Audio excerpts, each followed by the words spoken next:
Assalamualaikum Sobat Iham Media, yang berbahagia. Ar-Rokhib Al-Ishfihani, dalam kitab Al-Muhadorot berkata, bahwa suatu waktu Imam Abul Hasan Asyadili pendiri Tarekat Syadiliyah dan pemilik Hizib Bahar, menuturkan sebuah kisah yang diperolehnya melalui sebuah mimpi. Yakni kisah tentang perjumpaan Imam Al-Ghazali dengan para nabi, yang difasilitasi oleh Nabi Muhammad SAW. Suatu waktu, saya sedang beristirahat di teras Masjidil Aqsa. Aku tertidur dan mimpi melihat sebuah ranjang yang tengah disiapkan di halaman masjid. Kemudian terlihat berduyun-duyun manusia berdatangan memasuki ruangan dengan riang gembira.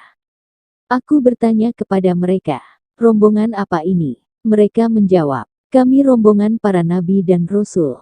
Datang kemari untuk meminta syafaat bagi Al-Halaj kepada Nabi Muhammad atas perlakuan buruk yang dialaminya, jawab mereka. Lalu saat aku kembali melihat ranjang, aku melihat Nabi Muhammad sedang duduk di atasnya. Sementara para nabi dan rasul lainnya, duduk di tanah. Di antara mereka adalah Nabi Musa, Nabi Isa, dan Nabi Nuh alaihimussalam. Lalu aku bangun untuk menyaksikan dan mendengarkan pembicaraan mereka. Nabi Musa terlihat berdiri dan memulai pembicaraan dengan Nabi Muhammad. Nabi Musa berkata kepada Nabi Muhammad, dalam sabdamu engkau berkata, ulama umatku seperti nabi-nabi Bani Israel. Tolong tunjukkan kepadaku salah satu di antara mereka. Lalu Nabi Muhammad menjawab, ini orangnya. Sembari beliau menunjuk Imam Al-Ghazali.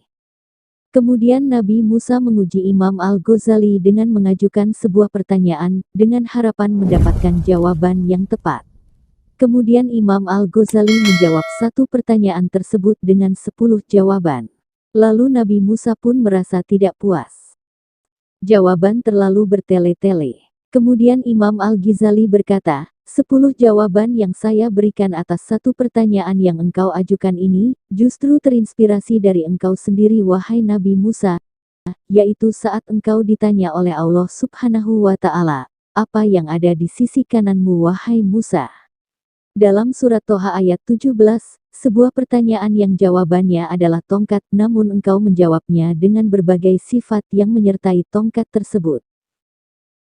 Apa yang dilakukan oleh Imam Al-Ghazali yang terinspirasi oleh Nabi Musa ini, dimaknai oleh sebagian ulama, bahwa jawaban yang panjang atas pertanyaan singkat dari penanya ini, sebagai taktik agar bisa berlama-lama dengan sang penanya.